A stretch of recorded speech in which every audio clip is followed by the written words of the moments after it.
Здравствуйте, дорогие подписчики и гости моего канала! Сегодня мы с вами готовим маринованную капусту. Но не просто маринованную капусту, а по корейскому рецепту. Не пугайтесь, по-корейскому это не значит, что прямо так, как готовят капусту в Южной Корее. Нет, этот рецепт от корейцев, которые проживали и проживают на территории бывшего Советского Союза. Посмотрите, какая замечательная капустка. Вкусная, не передать. Особенно это актуально сейчас, в конце зимы, когда квашеная капуста, капуста провансаль уже порядком надоели. Ну, давайте скорее начнем готовить. Мне понадобится килограмм обычной прошлогодней белокочанной капусты. Это поздний сорт, малосочный, ничего такого вкусного в ней нет. Но именно из нее мы приготовим шедевр. Капусту 1 килограмм. Я сегодня все в этом рецепте буду давать из расчета на 1 килограмм. Если вам покажется немного капусты, значит вы все увеличите пропорционально. Либо в 2 раза, либо в 3. Капусту нужно нарезать на довольно-таки крупные кусочки. Ну, квадратики по возможности. Но тут не всегда получаются квадратики. В принципе, можно вообще как попало нарубить капусту и все. Но я все-таки люблю, чтобы хоть какая-то геометрия просматривалась. Поэтому вот так вот режу так и на вот такие вот кусочки.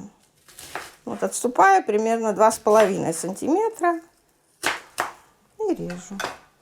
Вот получаются вот такие кусочки. И в емкость. Желательно сразу по ходу дела разбирать эти кусочки, потому что потом они сами могут и не разлететься. Капуста все-таки свежая, листики тугие.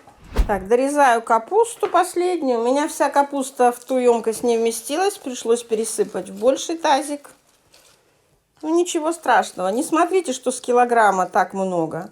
Капуста обсядет, ее не будет так много. Пустит сок, и вы увидите, что в конечном счете вся капуста вместится в 2-литровый контейнер. Теперь нужно на этот объем капусты насыпать столовую ложку без верха соли. Можно даже 2/3 столовой ложки. Даже если пересолите, можно, конечно, потом промыть капусту. Ну, лучше, конечно, сразу сделать так, чтобы было вкусно. Вот я добавляю без горки 2/3 столовой ложки соли. Теперь нужно аккуратненько перемешать. Сильно жмякать эту капусту не нужно. Нужно так вот перемешать, чтобы солька везде распределилась. И капуста начнет потихоньку пускать сок. Вот так вот совсем чуть-чуть ее прижать. Вот просто вот чуть-чуть. Все, друзья. Теперь нужно оставить в покое капустку на полчаса. Периодически подходить, вот так вот ее перемешивать. Увидите, что через полчаса эта капуста пустит сок. И мы продолжим с ней работать дальше. Полчаса прошло. Капуста пустила сок. Вот такая она вся влажненькая. Если у вас капуста очень сочная и на донышке появился сок, вот, немножко у меня появился. Его лучше слить, потому что в нем соль. Соли может быть много. Ну, я так думаю, что мне не получится слить. Капуста вся вывалится. Ну, его там немного. Может быть, ложка, может, 2. Так, теперь в эту капусту нужно натереть морковь. У меня вот такая морковь, примерно 200 грамм. Так как капуста у нас по корейскому рецепту, тереть мы ее будем на терке для корейской моркови. Морковь натерла. Вот такие красивые у нас получились кусочки. Много моркови сюда не надо. Одной морковки на 200 грамм достаточно. Далее нужно добавить 1 столовую ложку без горки сахара. Ну вот, примерно вот так. Перемешаем немножко. Морковку с капустой с сахаром.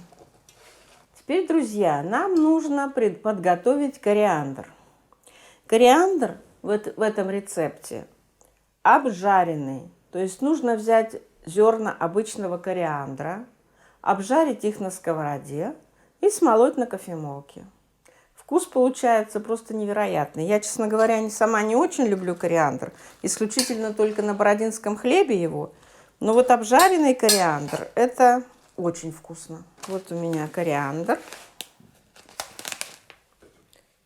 Маленькая сковородка. Мне нужно чайную ложку кориандра. И вот сейчас я обжарю эти зернышки.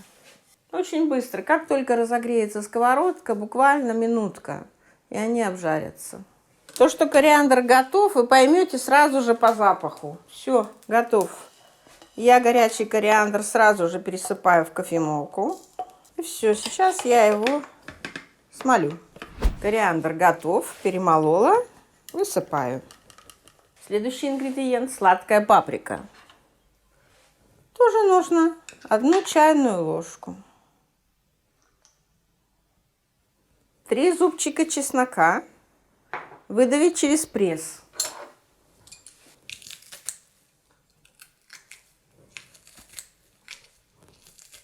Острый жгучий перец. Красный. Именно красный перец. Черный в этом рецепте не используется. Нам нужно пол чайной ложки. Но не торопитесь его распылять. Его нужно в одном месте, насыпать в одном месте горкой. Ну или кучкой. Сейчас мы этот перец будем ошпаривать кипящим маслом. Для того, чтобы вот эта вот жгучесть ушла. Я вначале сказала, что этот рецепт адаптирован к европейским желудкам.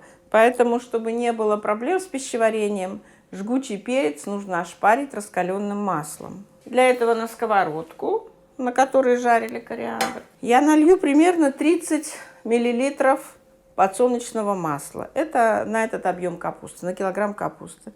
Это приблизительно 2-2,5 столовые ложки. Так, масло раскалилось, выливаю на перец. Вот, слышите, перец аж прям шипит. Отлично. Теперь добавляем чайную ложку куркумы. Без горки, просто чайную ложку. Куркума дает особенный привкус такой и вкус. Но ни в коем случае нельзя сыпать много куркумы. Ее вкус может затмить другие специи, поэтому с этим аккуратно. И последний ингредиент – уксусная кислота. В оригинале этого рецепта идет именно уксусная кислота. На такой объем капусты нужна неполная столовая ложка. В нос бьет сразу, ну вот, неполная столовая ложка. Если использовать в рецепте обычный 9% уксус, то нужно 4 столовых ложки. Сейчас перемешаем и попробуем. Если уксуса не хватает, то добавим. Просто сразу я не рискую наливать много уксусной кислоты. Но если вдруг все-таки случилось так, что налили многовато, то просто не надо тогда его ничем накрывать. Пусть немножечко хотя бы испарится кислота. Так, теперь вот этот салат нужно уплотнить. То есть постараться вот так как можно плотнее сложить. Вот так прямо рукой в тазике. Вот я накрою тарелкой. Гнет можно не ставить, можно ставить. Но я не ставлю обычно. И вот в таком виде отнесу на балкон до завтрашнего утра. Завтра утром будем вместе с вами пробовать. Ну вот, друзья, капустка промариновалась. Я сниму тарелку. Запах просто непередаваемый. Вкуснятина. Капустка желтенькая. В объеме уменьшилась. Ее стало примерно на треть меньше. Вся желтенькая-желтенькая. Вот, друзья, посмотрите, какая красота получилась. В меру сладкая, в меру соленая, в меру кислая.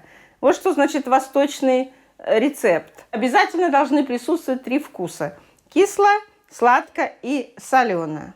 Капустка невероятно ароматная, вкусная, хрустящая. Я думаю, вам понравится. Друзья, я желаю всем вам приятного аппетита. Подписывайтесь на мой канал, ставьте лайки, пишите комментарии. Желаю всем здоровья, счастья. До встречи на моем канале.